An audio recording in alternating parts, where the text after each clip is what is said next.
Thank you again, John, for being here with us tonight. Pleasure. It is a total honor to be showing your work at 2 Smithsonian museums this year.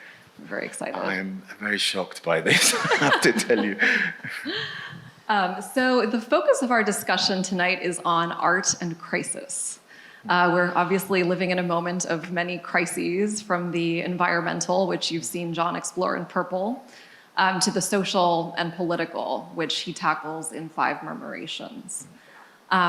Yet to create art is, in a sense, a gesture of hope, or at least a gesture toward the future. So, John, we wanted to start off by asking you a little bit about how you strike that balance in your work.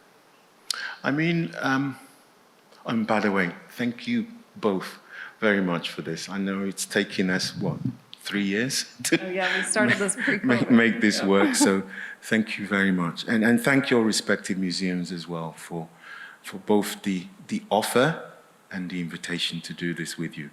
I'm interested in the word crises very much, but I'm interested in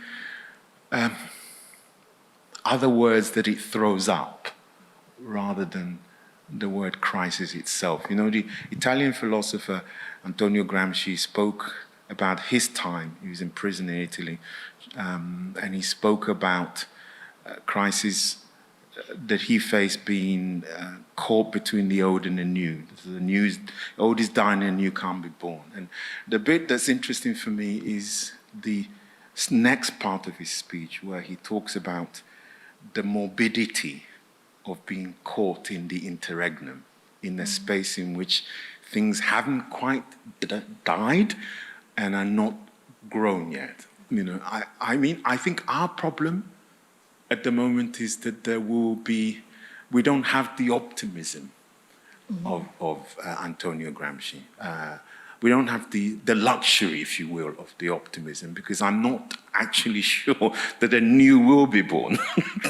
You know, I know that an old is dying, but I'm not sure that there is something else to replace it. So this for me throws up, both as someone who's caught in black thought, as well as making stuff from the vantage point of black thought. This creates for me wonderful opportunities, because it seems to me that what the crisis does is that it throws into disarray our epistemic systems, the knowledge systems that organize what we do. It throws into disarray our, if you will, our hermeneutic systems, how we understand. And it kind of throws into confusion, if you will, the phenomenologic systems that underpin our existence. So, and that's to do with how we feel, how we understand and feel about things. And those seem to me to be more the important points. It's not so much that there is, you know, an environmental collapse. There is, but it's thrown us into this conceptual disarray across these three fields. And those three fields are necessary for us to live. And so I'm interested in making work which takes on board that disarray and tries to work with it in some way. Yeah? I hope that answers your question. It wasn't what you asked, but I hope it answered. Absolutely. And I'd like to say that I don't want you to think that I'm picking up on the theme of crisis so much as perhaps the hermeneutic structures and asking a question about DC as a location. Sure. But one of the things that's sort of interesting in having 2 exhibitions at the Smithsonian is having your work and having this conversation about what these realities mean from this location of Washington, D.C., and also interestingly, what it means to have the dialogue really across a National Museum of Modern Art and that of an African art museum, which is home to modern and contemporary art as well as historic arts, but is geographically sited, and how those contexts affect sort of the reception and voicing of these works. Right. Look, I mean, a roundabout way of answering your question, you know, my friend, the philosopher Tim Morton, talks about the present as a moment of us living through or finding ourselves living through certain modes. And the question of location is important in the living through. If you live in a center of power, how you live through something is going to be very different to being on the periphery.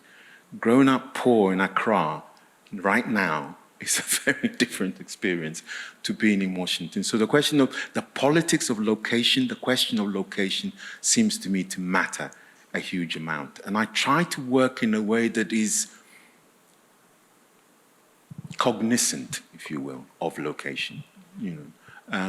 Some locations kind of have an impact beyond the apparent value, right? So not many people probably across the world knew of Minnesota, but the death of George Floyd made that location almost a sort of Golgotha. Yeah, it made people who'd never heard of Minnesota in Ouagadougou or Kinshasa,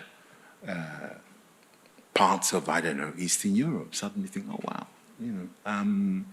So the question of location is important in the work I do, both as a space of reception as well as a space of production.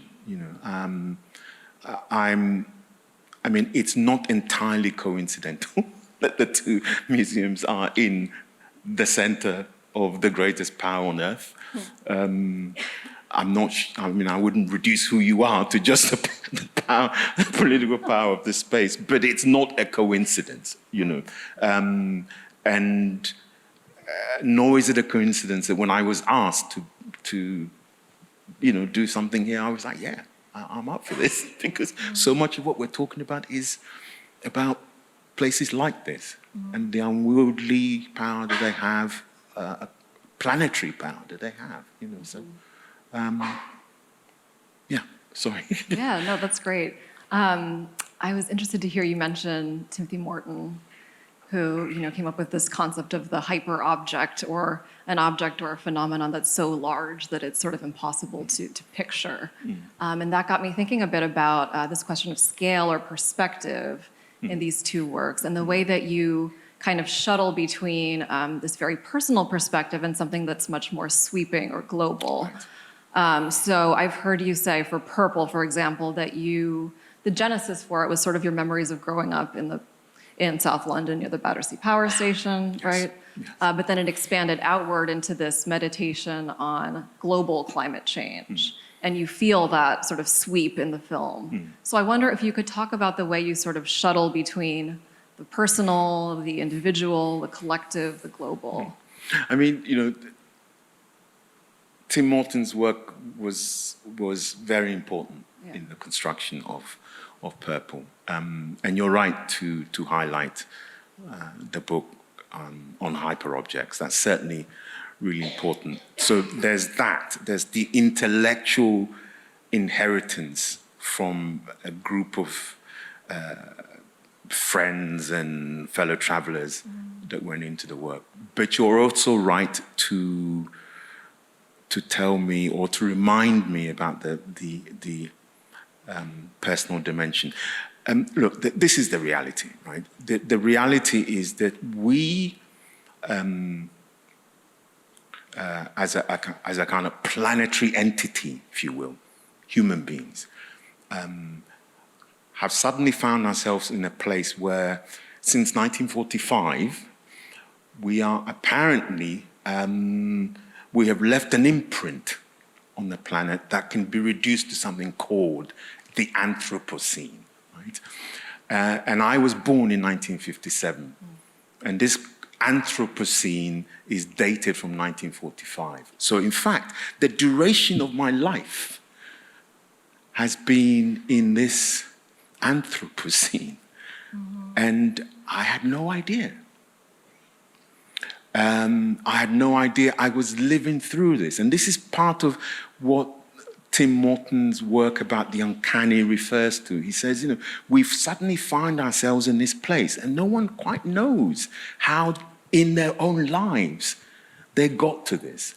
They got to this point. And so, we're on the verge of extinction, but we don't know what catalytic roles we have played in all of this. And Purple starts from this recognition. It starts from this desire, if you will, to connect what I know about myself and my participation in this drama of unbecoming.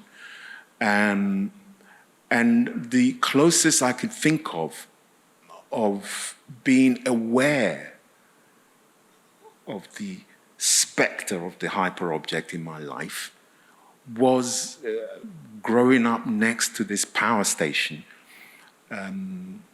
in southwest London. Now, this thing spewed out tons of carbon monoxide into the immediate environment that I grew up in the 60s and 70s. At the same time, lots of people my age in that area were involved in all kinds of stuff. Let's just call it antisocial behavior, okay? And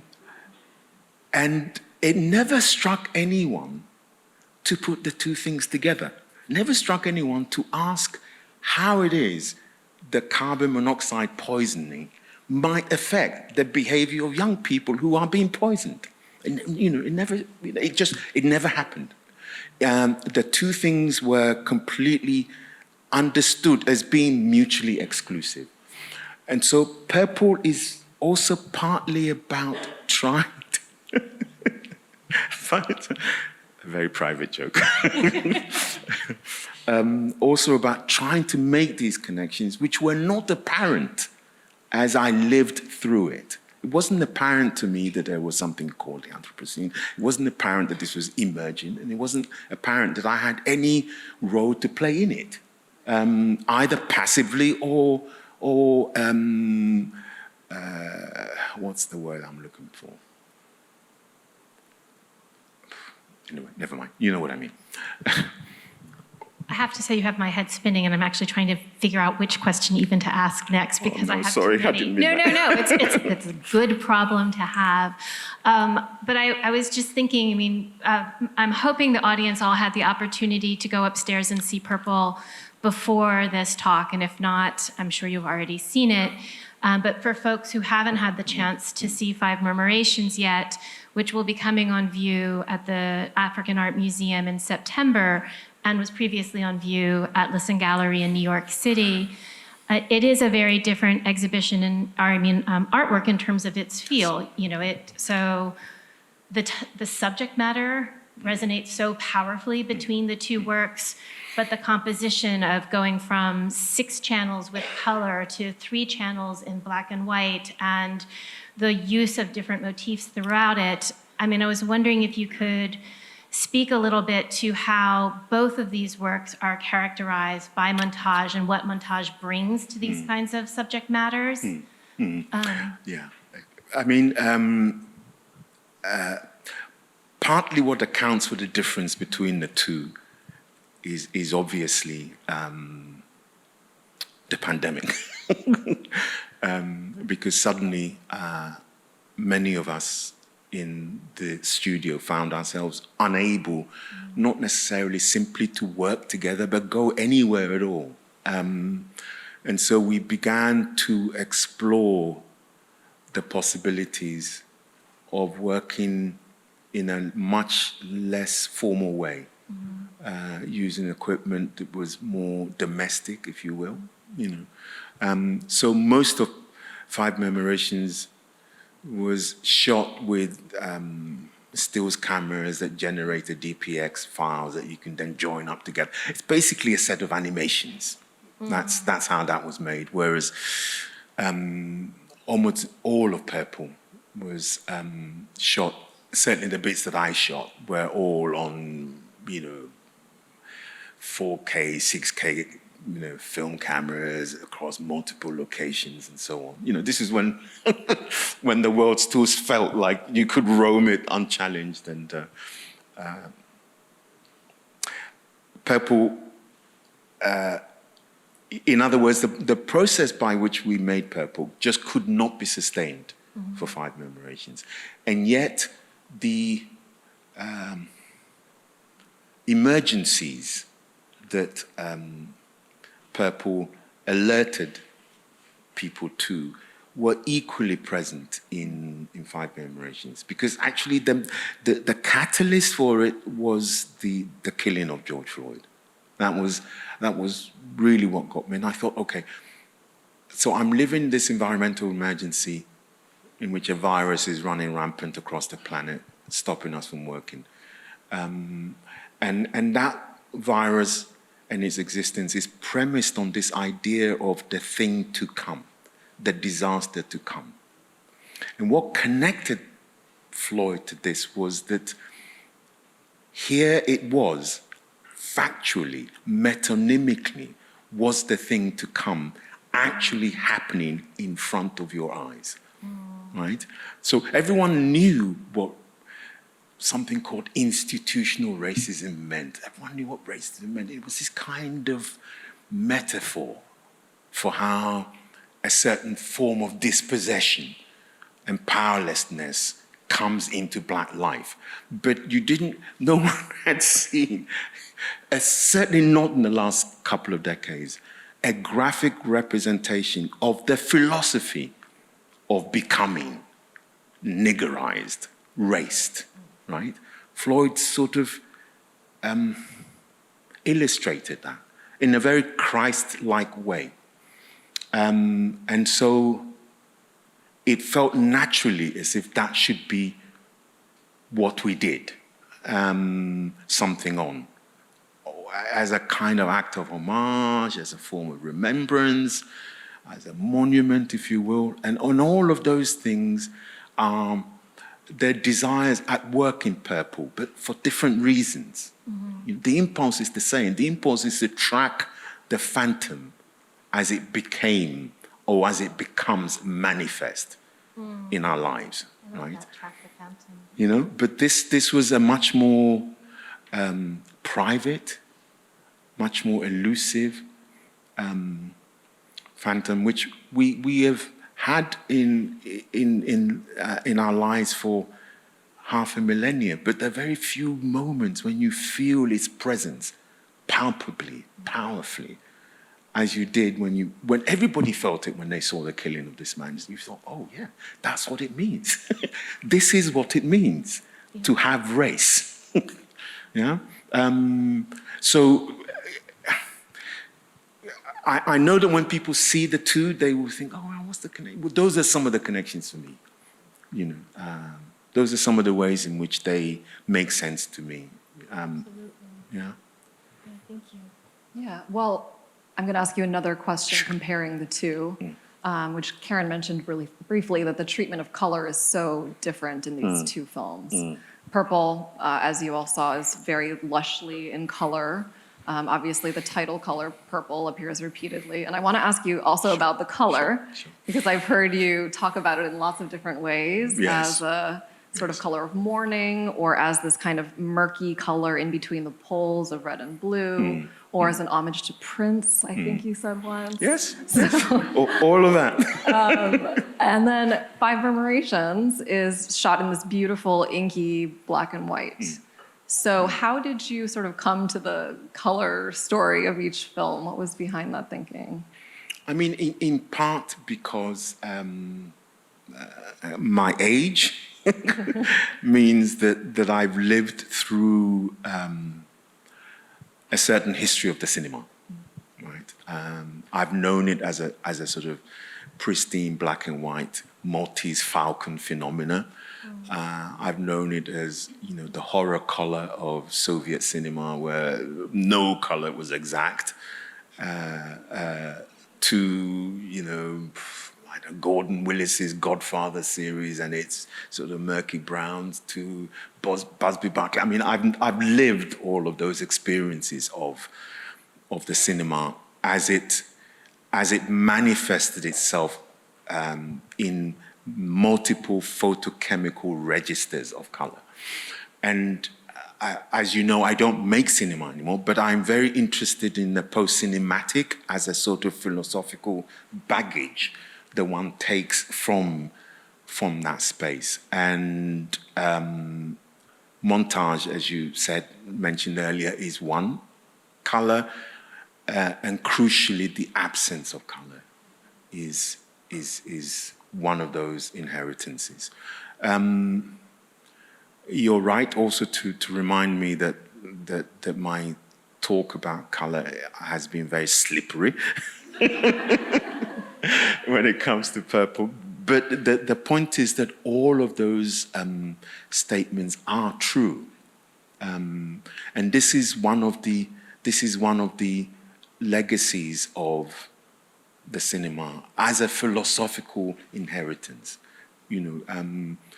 Once things enter into the space of the cinematic, there's a malleability to them. So what red means to Chen Kaige and Chinese cinema is not the same as it does to Bertolucci. So the fact of color itself is just the starting point for filmmakers to explore and to bend, stretch, distort the meanings. That's how their signatures are created, by essentially kneading the color into different kinds of flower shapes and textures and so on. So the ambiguity and the slippage by which you've heard me speak about purple is part of that. Purple is that protean color because of its in-between status, right? And we can take that in-between status and use it as a metaphor, as a metonym for understanding not just how we work, but how the world actually works. Yeah. Tim Morton's sense of you may find yourself somehow in the middle of something. Purple seemed to be, for me, the color that most spoke to that feeling of being ambushed by the present, But it also has certain nostalgic, nostalgia is the word. It has certain nostalgic overtones because, of course, you can't say purple to people my generation without thinking about Prince. You just can't. It's impossible. And rather than fight it, it's important to try and work with some of these, memories. Yeah, I'd love to just play on that a little bit more. You've talked about Horton and Prince, of course, but there's so many references built into the archive of imagery that you work from literary. You touched my heart, in many ways with Five Murmurations, but one of the vignettes actually shows a woman reading Alexis Pauline Gomes's Undrowned, which is a book that I found really meaningful and influential over the past year. But, Hieronymus Bosch and Montaigne and cinematic references, and I'd love for you to speak a little bit more about these embedded references in your archive. Okay. In a way, it's unfair for those of you who haven't seen Five Murmurations, but I have to do it because you've asked me the question that immediately struck a chord. It's just all the more reason for why you have to come. I can link it to purple. Okay. But let me do the Five Murmurations first, and maybe, or maybe go ahead. I'll just add a couple references that you can touch on. The Tennyson poem from which you draw at least one of the intertitles, and then I'm also curious about certain scenes that I think are from Sons and Lovers, from a film adaptation of Sons and Lovers. Oh, right. And I'm so curious how that fits into this film, which is ostensibly about climate change. So Indeed. I'll just throw that onto the pile. Okay. All that? And have. So there's a sequence in Five Murmurations where some of my favorite images, literally of all time, come together, and strangely enough, they have a kind of elective affinities. My absolute favorite painting, literally ever, because I can't look at it without being moved beyond description, is the 16th century painting by Mantegna of the Dead Christ. And it's not the best painting in the world, but it's a painting that's kind of stuck between two systems of representations. You know, it comes from a world where things were a bit more flat, on its way to a world where things were perspective and depth. So it's not the most depthful of paintings you'll ever see. In fact, quite a lot of it doesn't work, but boy, does it pack a punch. You know, it's just the most intensely registered definition of mortality I've ever come across. I've never seen anything more human than this painting of the Dead Christ, who you can't see except from this kind of weird angle. It also happens to be the angle, or close to the angle, that Che Guevara was shot from when the images of his death were presented. They're very, very similar. Very similar. And both of them have something in them of the quality of George Floyd's dying. Very strange. But you must come and see it to know what I'm talking about. And this, for me, is what I call the post-cinematic legacy. It's the ability to, it's the invocation of memory in its multiple forms, by calling upon the different sites in which memory is located. You know, I know Mantegna because I saw Mantegna at a certain point in my life. So it is very definitely a register of memory for me, of affect, an affective memory for me. As indeed is the case with the Che Guevara. And I couldn't see the Floyd images, especially the very last bit where his head's on the floor and the officer's knees on his neck, that very last close shot of his, you know, you can't look at that and the Mantegna without seeing some similarities between them. And those similarities were ones that I made in my head, in my heart. And once you've made those, then the ethical responsibility is to relocate those remains in a place of representation, in a place of narrative. And so that's, in a nutshell, is my approach to the archival, if you will.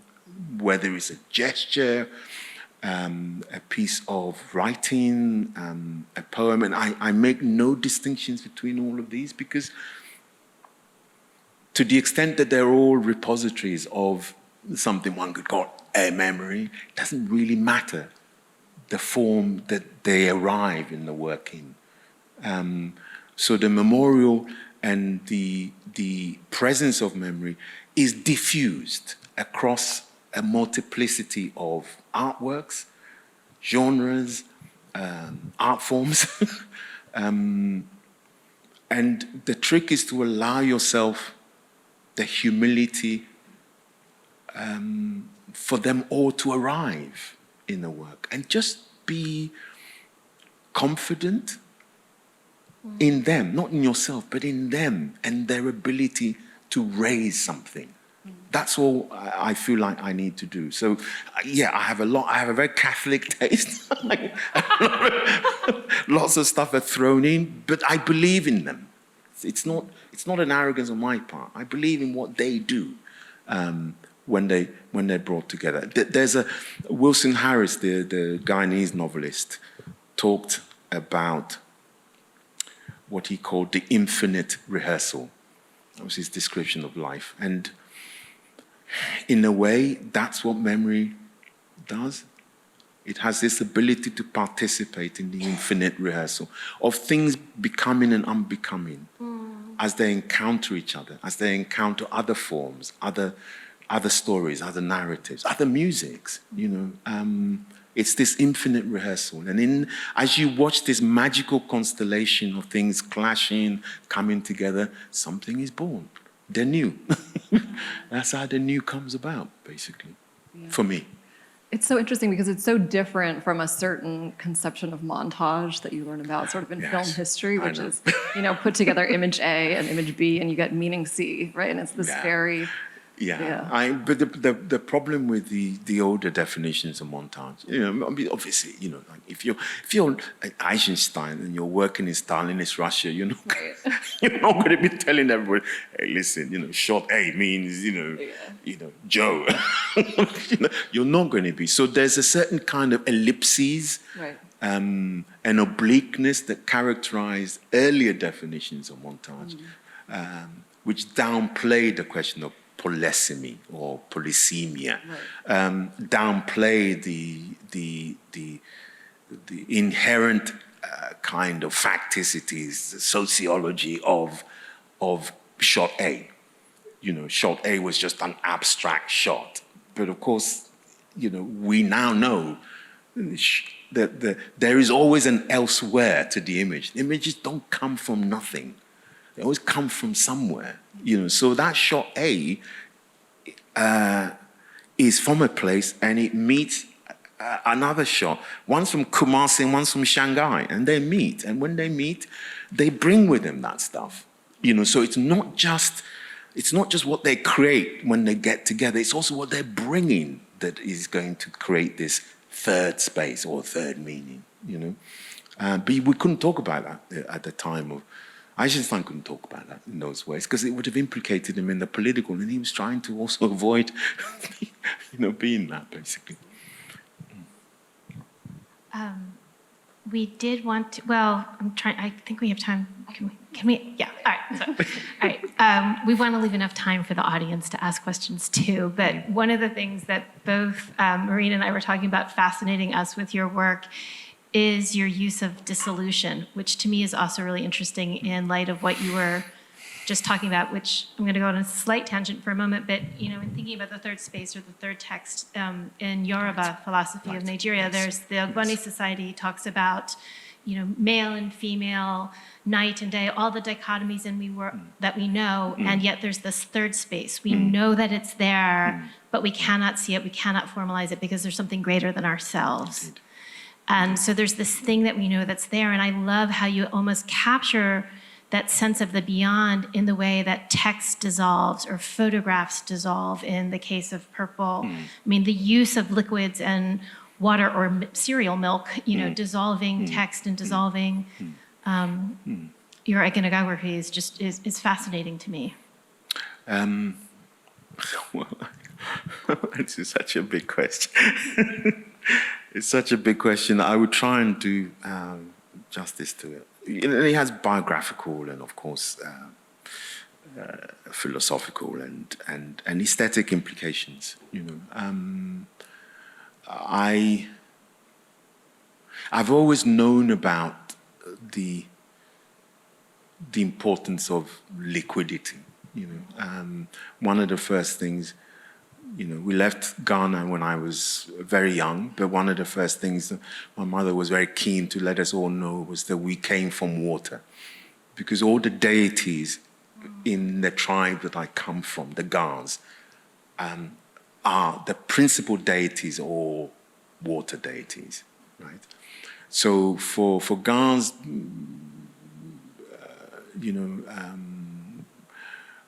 the question of liquidity is also a sacred question. It's the question of liquidity is about our connections with the infinite, our connections with the beyond, the elsewhere. I'd love to tell you now that I was conscious of all of this. I wasn't, but I knew that these things were important for the people who I owe my existence to in some very profound way, But I don't know what comes first, whether that knowledge or the yearning for the elsewhere in various art forms. I can't honestly tell you that. All I can tell you is that when I've found it, I've always been fascinated by it. Like when you first hear Robert Johnson, right, and you hear that blue note and you hear the way in which the note is worried and not stated, you think, okay, is that the same as what I'm hearing in the classical Indian music called Drupad, where there are 4 notes and you use these 4 notes, Sarama, I can't remember now exactly what the notes are, but, you use those 4 notes to literally not hit a direct one. It's the same. It's exactly the same principle. I don't know which comes first. I don't know when I first heard on a Coleman album and you thought, wow, okay, this is Drupad. This is Indian classical music in a different form. It's just, in other words, they're insights into the infinite, which are dispersed. They're transcultural. And I've tried to find as many of them as I can in the effort to open the work out, to make the work more porous, to make the work take in other influences, to make the work open, inviting, all of those welcoming, all of those words which suggest that the work wants to reach out, is yearning for that elsewhere. So yeah, you're right to say that those things are interesting for me because they are, and they're usually present in the work in some form or another. All right. Well, before we turn things over, we have to ask. No, you don't. we do. No, you don't. Could you tell us a little bit about what to expect in Venice, or what you can say? I can't say a huge amount, which is why I'm saying you don't have to ask. I can't say a huge amount at the moment. What I will say is that there will be some continuities, obviously. I never try to do the same thing again, even though the works might feel as if they're always the same. I never consciously set out to do the same thing twice. But there are clearly some continuities, and there will be a desire to do something different. Put it this way, the way in which you will experience that pavilion will be very different to how we have seen it used in the past. I can promise you that. Can't wait to see it. Thank you, John. Thank you. And we have some time for audience questions. I think Amy will be passing the mic around if you'd like to raise your hands.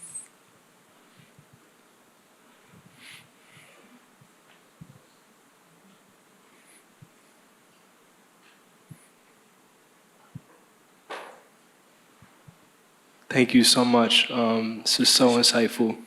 One question that I have for you was just about location. Growing up in South London, where were some of the physical spaces that you inhabited, where you shared community with individuals, where you passed on stories, knowledge, and information, and came together to sort of talk about what your influences were, whether it be the Ornette Coleman album or John Coltrane, A Love Supreme, like some of these things, like how did you share that space physically, and could you name those spaces? Wow, good question.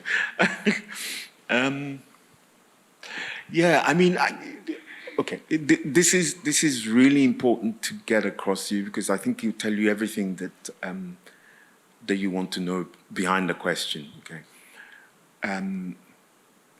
when I left Ghana as a child, I really wanted to get away, right? Because that space, that place, had become really terrifying, and I was aware that we were being stalked by the thing to come. I could really feel its presence. So I've always been kind of interested in the ways and the forms in which locations become infused. Yeah, and that infusion could either be very positive. You know, a man just died, a reggae DJ called Jashaka. He just died a month ago. He was an extraordinary man because he had this sound system, and the sound system would play in these darkened spaces, huge speakers everywhere. And you'd go in there, I don't know, 9 o'clock at night, and you'd stay in this dungeon-like space, in this dark space, till 6 in the morning. And in that space, everything and nothing will happen, right? You will be made to come in contact with the absolute and nothingness at the same time. It was just an extraordinary exercise in self-effacement and the discovering of community.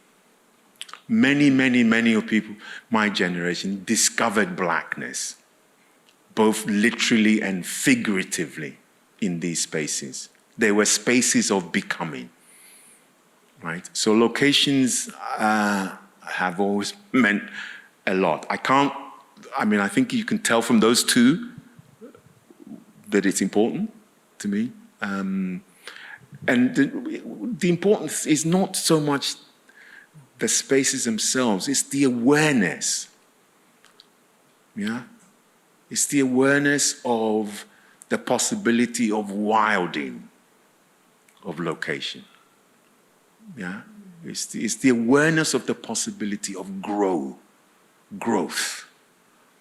The fecundity of location. That's the important thing that once you become aware of, you never lose. And it's never a good thing necessarily, but it's an insight that one always needs to cultivate because it can get you out of a lot of trouble. I was in Rwanda in '95, and quite literally that saved my life. You know, you just need to cultivate that sense that there's a potency and a power and a meaning, an ontology, if you will, to location. And you trust that instinct, you'll never go wrong.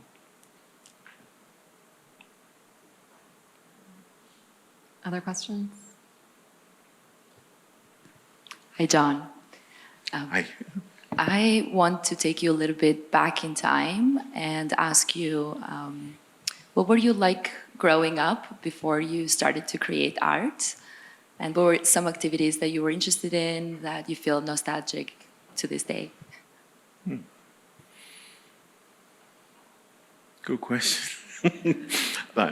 You'd appreciate it if you asked a 60-something-year-old man a question like that. It's not the easiest of questions to answer, but I'll tell you this. I was always interested in experiencing art. I didn't know it I didn't know that's what it was then. You know, I've told this story many times, but I live round the corner from the Tate Gallery in London, Tate Britain Gallery in London. And I could walk there, I could be there in half an hour from my house. And so I went there a lot as a child. And actually, and many artists will probably confirm this if you ask them, at some point, the black artist in particular will probably confirm this, at some point you have this Fanonian moment with the artwork, because you become aware that the thing that you love is the very thing that's stopping you from becoming. Yeah, the thing that you find most endearing in Rothko is the thing that also underscores your absence from the canon. And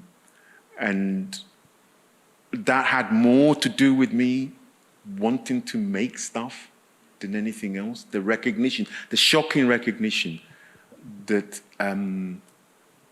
something of value would only happen if I turned my back on the very thing that I loved.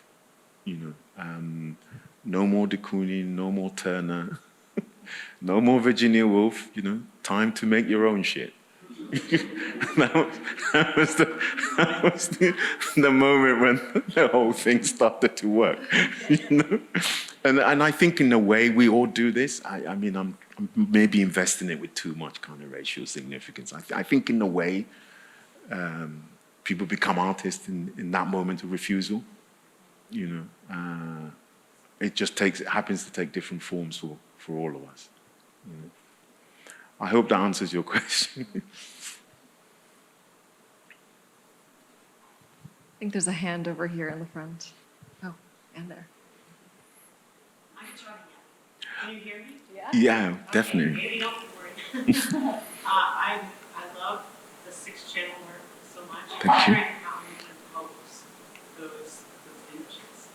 I love the iconography as well, as you mentioned earlier, but just, is there some sort of process in how you select what we're seeing, what we're seeing in? Yeah, I think the most important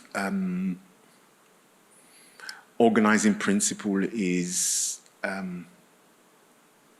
generosity. In order for any multi-channel piece to work, every sequence, every image is made up of units that are prepared to participate in some kind of conversation with each other. And so the process of dismissing things, or the process of arriving at what would work, usually involves trying to find things that can talk to each other in some way. They don't have to necessarily say good things to each other, but they have to be prepared to talk to each other. That still doesn't get you there, because you will end up with a 6-hour piece. And then at that point, all kinds of other processes come into being. Almost everything kind of has its time as well. The question of temporality is central to this. So I've used images that I kind of saw in the 80s or 90s that didn't work for something, but end up working here. I mean, there are things in there that well, for instance, the D.H. Lawrence. Yes. So that's a film about Lawrence and his mum. Oh, interesting. Yeah, and they have a very, very complicated relationship. Yeah. D.H. Lawrence and his mum's relationship was very complicated. And I saw that a while back, in the 70s. And I sort of remembered it. As we were going through the BBC archive, I remembered that I'd seen this film, So it came in because I was really interested in finding a way of registering grief and mourning and the sense of loss in some way. And the fact that Lawrence and his mum grew up in Nottinghamshire, which is the heart of mining, one of the hearts of mining, coal mining in England, was important. The fact that she was dying of emphysema, I mean, she wasn't a coal miner, but emphysema is one of those sort of 60s, 70s diseases that lots of miners had. All of those things then started to suggest that, okay, it was willing to participate in this conversation. And so then I bring it in and say, okay, well, meet your other guys. There's a coal mine, here's the coal miners at work, and here's some carbon monoxide. Can you see a space inside this for yourself? And, this time it said yes, it could see, but it's important. I mean, you have to listen to what things are saying. Sometimes they just say, this is inappropriate for me right now, this is not decent. I mean, or this is slightly pornographic. I don't want to be participating, you know, whatever. You know, you're exposing me in some way, and I don't want to be, you know. So you have to listen. I don't always necessarily agree with them either, but you know, these are things that you kind of, they are of existential value for you. Yeah, and you have to find those markers that are meaningful for you, because that is what is going to be your work. You know what I mean? Like, the only thing only becomes your shit when you can say, okay, I know Andrei Tarkovsky did it that way, but I'm not going to do it that way. Can I add on to that question Yes. very briefly? I'm just curious, at what point do you make the decision about how many channels you'll be using and whether it relates to subject matter, or how do you come to that? Well, my partners would tell you this. This is a bane of their life. Because some of them happen very quickly. The Unfinished Conversation, which is about Stuart Hall's ideas and his life, you know, we knew pretty much in the beginning, okay, it's a three-channel piece, and we worked on it like that. What's changed is that I used to work on a channel at a time, and then bring them together and try and get them to talk. Now I just jump in, and so it means everything takes longer. Because it just takes a lot longer to figure out whether you've got anything. I mean, Purple was done in a set of two. Yeah, so you can see that clearly is a sort of 3 channels here and 3 channels there. But I wanted that. I think it was important for people to not feel like they have to watch 6 channels all at the same time. You know, if you feel like you just want to concentrate on 3, that's fine. You know, there's an echo in the other 3, but you know, it's not necessary that you watch everything in order to get what's going on, basically. I think we can take one more question if anyone has a final question for John. Thank you very much. I had a couple of questions, see if I can compress them into one. So it was Please. a follow-up on the dimensions of the piece, Purple, and the composition. So it's larger than anyone can take in one line of sight unless they're standing obliquely to it. And I think you just sort of answered the question, like there is no preferred way of looking at it. So I was wondering, how did you go about the length and the intervals between the different... Oh. So, because looking at it, and I saw, you know, the use of images of dance and static images, creating a sort of an internal rhythm. And I'm wondering if that was driven by aesthetics or if there was a system. And then, is there a point of view? And if so, where is it anchored? Yeah, all very good questions. I'm not sure I can answer any of it, but I will have a go. You know, I spent about 10 years in television making documentaries, and one of the things which was hated because it was seen as old-fashioned, making a certain kind of documentary, was what they called the cradle-to-grave documentary. You know, but actually, it struck me that as a genre, what might be obsolete in one platform or one art form, you know, could be radical and subversive in the other, you know. So just because a cradle-to-grave format doesn't work for television because, you know, it's boring, it doesn't mean that you couldn't use that as a device for an art piece. So I set out consciously to create what would be called a cradle-to-grave structure. You know, so you start off with people being born, and you watch them grow and die in the Anthropocene. That's the point of view. Yeah. Now there'll be a lot that will not make sense to you on first reading. Hell, there's a lot that doesn't make sense to me even now, you know. But I don't think that matters, you know, because I'm very keen for things to be felt, you know. I'm very interested in the affective economies of things, you know, what things feel like. And this is important. Again, one of the things I've learned to appreciate from Tim Morton's work, because they always talk about this sense of being in the middle of things, coming into the middle of a film or the middle of life and suddenly thinking, where the hell am I? You know, I don't think that's a sensation is necessarily a bad thing, to be adrift, to be wandering sometimes, to be lost, frankly. I'm not sure that they're necessarily bad things. I mean, put it this way. We've tried a lot to know where we're going and hasn't got us very far, has it? So, you know, occasionally let's get lost and see what happens. All right, I think we'll end there. Thank you so much, John. Pleasure. Thanks, everyone.